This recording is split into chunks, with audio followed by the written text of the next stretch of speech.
Apart from the traffic, now another major problem what I also feel is the noise pollution because of this honking. Here, even a two-wheeler is honking and cab drivers don't even have to ask. How do we tackle this problem? Only enforcement will not help is what we have seen. We can book 1,000 cases, but people will still honk. I think it's to do with basic civic sense. In traffic, we are also trying to drive and they just hit and go. See, unless we know a vehicle number, it is difficult for us to trace. So why we ask to click a photo is not that evidence or anything like that. Yes, of course, evidence is good.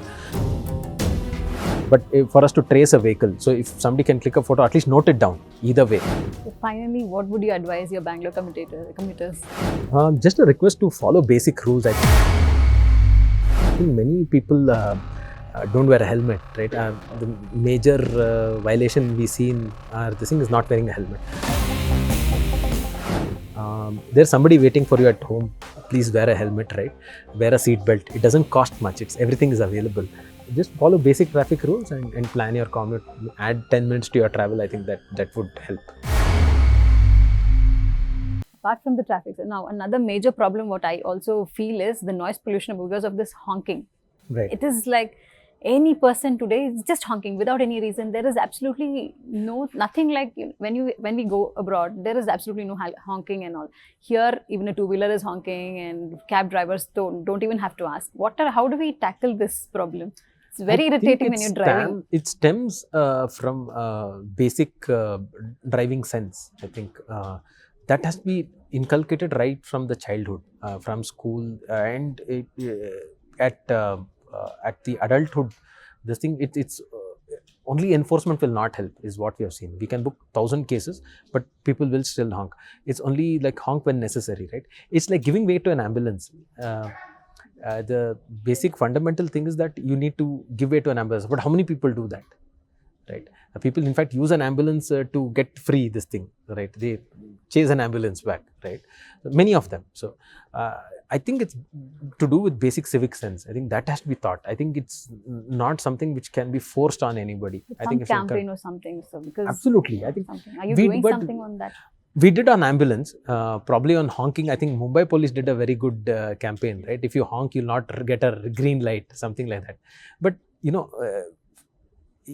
it needs to be a continuous kind of a thing, and it should, I feel traffic rules and regulations and driving should be a part of the school curriculum, like how you had history and civics and geography. A small part should be traffic sense, like simple things like wearing a helmet, wearing a seat belt, giving way to an ambulance, giving way to a pedestrian, not riding on a footpath, like that. Those things should be taught. I think it should be made part of the curriculum, and it will go a long way in this, because today I think traffic is a fundamental thing. No? It affects everybody. Another menace I have noticed is like you're driving and all of a sudden there's electric scooters, food delivery boys. Right. They just come from nowhere. Yeah. They don't follow. Absolutely, there is no rules and regulations for them. They're in all directions. Yeah. How do you tackle this? So that we have taken up very seriously. So just because they are a low-speed electric vehicle does not mean they have a right to do whatever the hell they want, right?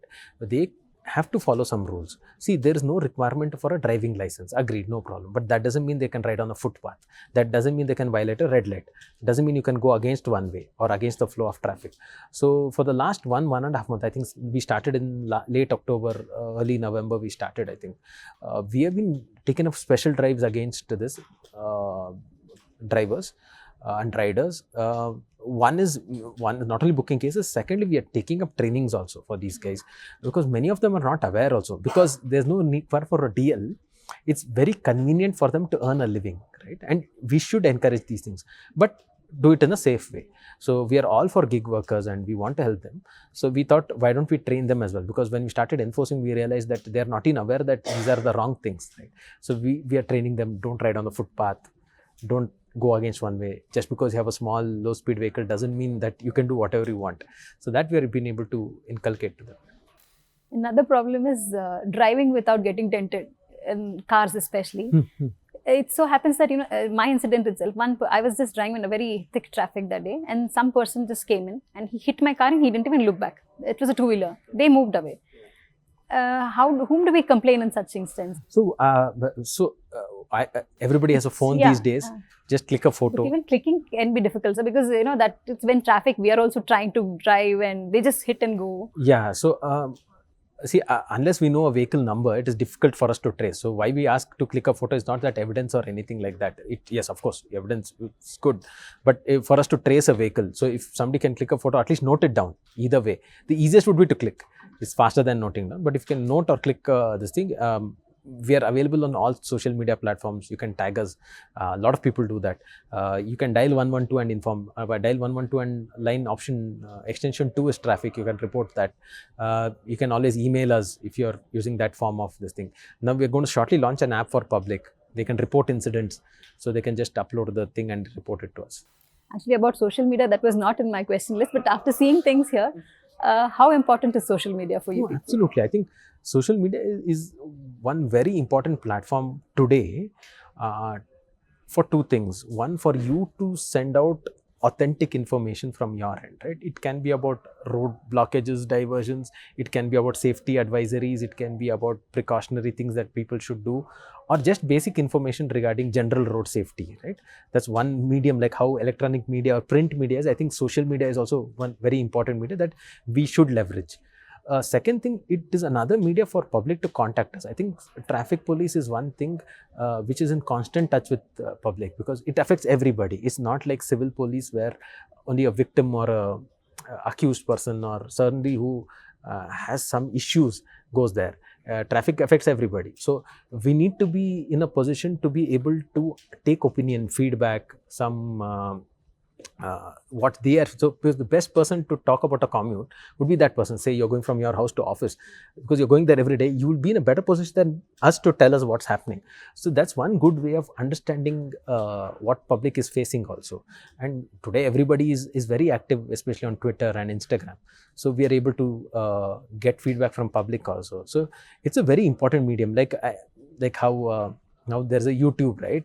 So YouTube is a very important medium today for even electronic media. It's not just regular cable. Everybody's moved on to that also. One version is there on that also. So like that, traffic police also will be left behind, and we'll also become redundant if we don't cater to the latest forms of media and interacting with public. So we have a very powerful social media team which is very active, which generally it runs 24/7. We are having, at police station level, we are having public, our staff trained to comment and take feedback and understand. We also see here on what comments have been received and what feedback is received, so that we also understand what they're facing. And generally, we also gauge sentiment. Like we implemented this ATCS system. About 60-70% were happy with it, 30% were not happy. Then we tried to realize why they were not happy. One was there's no countdown timer, so we have tried to implement countdown timer now. So like that. So we get a lot of feedback also. It's a very good platform to be on. Another problem in Bengaluru is parking. Yeah. That is like, if you're going to some place, more majorly we have to plan.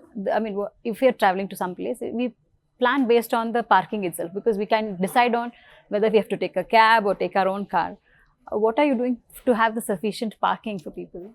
See, no good city will have free parking. Parking should be a paid activity. That's when you force a person to use it for the duration that he wants to use.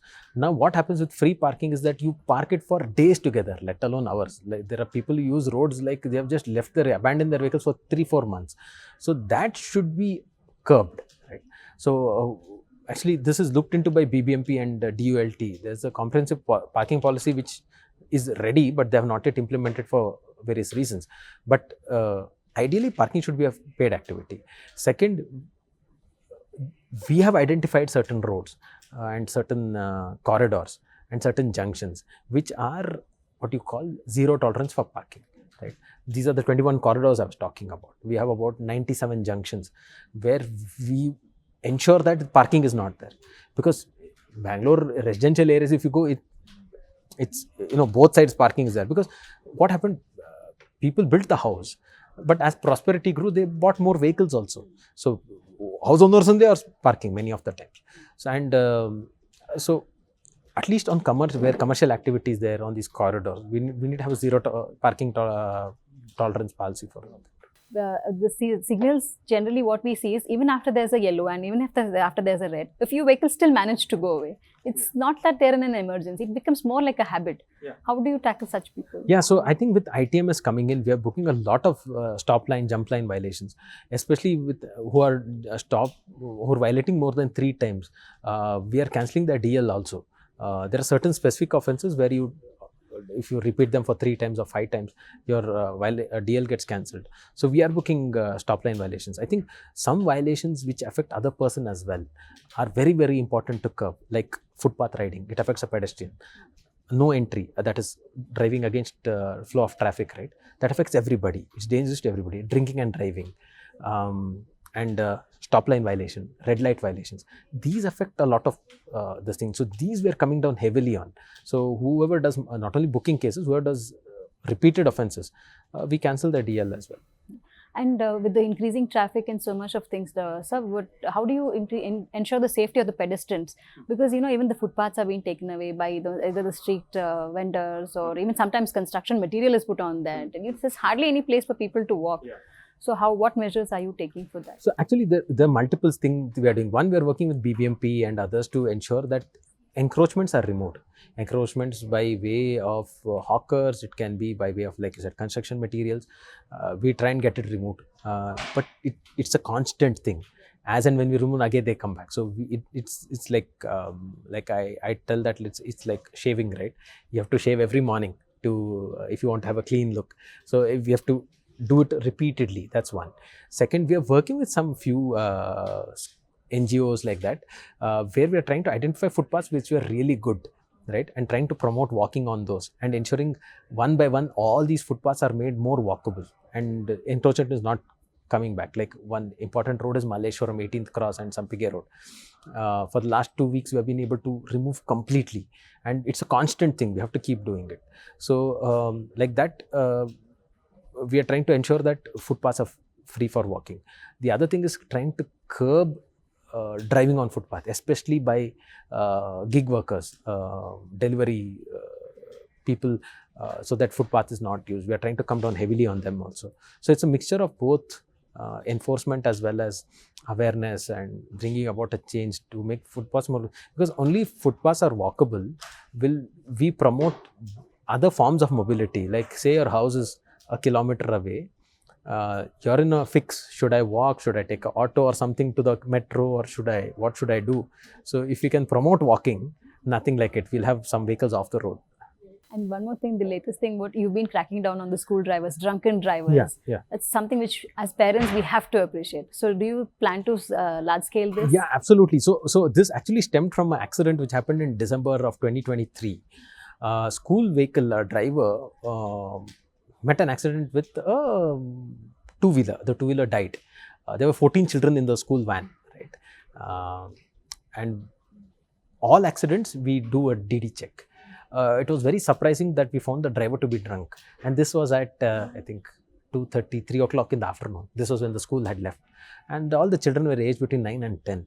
So this was one incident where we found out that they're drunk. So we thought, okay, why don't we do a random checks randomly to understand what is the kind of things. And it's very surprising that every time we find anywhere between 20 to 25 people drunk, either early morning or afternoon. Now the common reference given is that they had a drink previous night, but the way body metabolizes in the morning, I think it should have come down. Or the most important thing is that you cannot drive regardless of when you had a drink. If Especially the with body, children. especially with children, it should be zero tolerance, both from parents, teachers, school management, police, transport department, everything. I think nobody condones these things, right? We shouldn't also. I think children are the most precious things we have. I think that's what we should do. So that's why we are cracking down heavily on these things. So randomly we will do it. It's not going to stop. And I'm sure there will be some this thing, but now we are going heavily on them. Not only DS getting cancelled, we are enforcing the management to take action against the driver, and we are cancelling the permits. We said no permit will be given for that vehicle if it's found that the driver is found drinking. Because see, it's not that it's affecting him. He'll be carrying anywhere between 14 to 50 children, and everybody is in danger, right? and some other rider probably. And who's going to be responsible for that? I think all of us should take up ownership and responsibility and join hands to do this. And everybody wishing away saying that, oh, they had this. I think nobody should condone these things. Any advice for the school management? So like before they actually step into the bus, should they be tested for alcohol? If they can, nothing like it. At least randomly. I think, see, if you are finding it difficult to do it on a daily basis, they should be fear that they'll be checked. And if there's checked and they're found to be drunk, then the repercussions should be very deterrent, right, to that person, saying that, okay, this means termination of job, or we are going to find some heavy penalties or whatever it is. Without that deterrent, I think we cannot ensure 100% this thing. No, I simply cannot. I mean, it was shocking to us to understand. I mean, how can a driver of school vehicle be drunk above the legal limit? I think school management also should take ownership. If they cannot do it on a daily basis, at least randomly they should do, or else they can contact us. We will do a check if they want to. So you can't be everywhere. Yeah, so has to take it up seriously. Yes, absolutely. Because if you say, we are just doing a survey today in the November, we are collecting the data now on how many school buses are there, what kind of buses are there, what's the routes they have taken. That is going to help us plan something for next year, where we wanted to implement something called a safe route to school. So entire survey is being done. That will also give us an idea how many school buses are there. So we check around 3,000, 4,000 buses when we do the drive, but we can't do it on a daily basis. But I think school management or something they can do. We find primarily in the private vehicle drivers, not the school owned buses or school drivers, right? We find in the private vehicle, right? But I think randomly they should do it. I think school management doing that would help. So now all this apart, as a taxpayer of Bangalore, now when you actually drive outside, you see the roads are bad, potholes are there, heavy traffic. If maybe as a bureaucrat you can't talk about this, but as a resident of Bangalore, what do you feel? No, I see. It's very easy to blame some things, right? I think, but end of the day, we have all decided to live here and make out a living here, and we should hope and wish for better things only. As a taxpayer also, I want better roads, I want wider roads, I want faster travel. It's not that I'm a bureaucrat or anything like. Everybody is working hard. It's not that it's very easy to blame and pinpoint somebody, saying that this is wrong, that is wrong. I think in whatever we can contribute apart from paying taxes. I mean, tax paying is a primary responsibility, but apart from that, we can also help out and commit. See, for example, if a metro line comes near my house, if it's feasible, I would love to use a metro. Because I feel it's the fastest way, because I was living in Delhi for a couple of years and I used metro only. It was not only pocket friendly, it was faster also. And so I think things like that, what we can do, we should see. But you are right. I think all of us expect better roads, better footpaths and other things. They're working strongly for it. It's not that they're not working. It is just that the pace of growth of the population as well as vehicular population is so fast, so high, that the pace of infrastructure doesn't keep up. I think that's the primary problem. And your department works 24/7. Yeah. So you don't have any dearth of staff. Are you well equipped that way, sir? Sorry? You work 24/7. Yeah. So are you well equipped with staff? Do you have a dearth of staff or something like that? No, whatever staff we have, it's always a dearth. We find it's insufficient. No, we have sufficient staff. I would always love to have more, but we have sufficient staff. It's not that it's not there, because constant recruitment keeps happening. We do get sufficient staff. It's how we manage the staff. So that's why we started going for technology, right? One of the philosophies being using technology is we feel technology is a force multiplier, where it augments and assists human effort. Like if I can bring a signal light to become completely AI, I'll not require a staff there to manage the signal. I'll require a staff for something else. I might want to do enforcement, ensure that rules are complied with, but majority of our time goes in signaling only. So like that. So instead of having another constable, I can have AI-based signal light, right? So we are using technology for that end. So I think good judicious mix of technology will augment our strength, multiply our strength as well, or the force requirement as well. And as the city grows, the force requirement will increase. We are like in 2022, we are at 44 stations. Now we are at 50 stations, 3 to be inaugurated shortly. So we'll go to 53 shortly. So 9 stations in the space of 2 years. So it is increasing. We are sufficient. I think we do in 3 shifts, but the first and second shift, which is morning and afternoon shift, is very high. Night it is a lean shift. Not much is there, because from the traffic policing perspective, it's not much. It's just drink and drive enforcement and attending to accidents and roadblocks is what we attend to in the night. So not much. Signaling requirements are very less. I think once we go to fully AI-based systems in a couple of years, night travel will be very night policing, traffic police wise will be very. Now again, that brings to a question that if AI takes over, will the jobs be, will the police be having less job? No, definitely not. I'll give you an example, right? So if you see the cameras here, prior to 2023, they would, our staff would go Zoom, take a violation photo, come back, type it, and so it would take about 5 minutes to raise one challan. Now AI is doing that. Our person is validating it. It takes him 10 seconds. So what used to take him 300 seconds took him 10 seconds. So his productivity increased 30 times by use of AI. Right? It's not that he lost his job or anything. Same thing with traffic signal. So if you have a traffic signal light working on AI mode, that's wonderful. But I'll have a traffic constable there as well, because a traffic constable on the road is a deterrent, right? Many people who want to violate will not violate just because a cop is there on the road. Secondly, it helps us also to understand traffic flows. It helps us say there's an emergency to clear the way.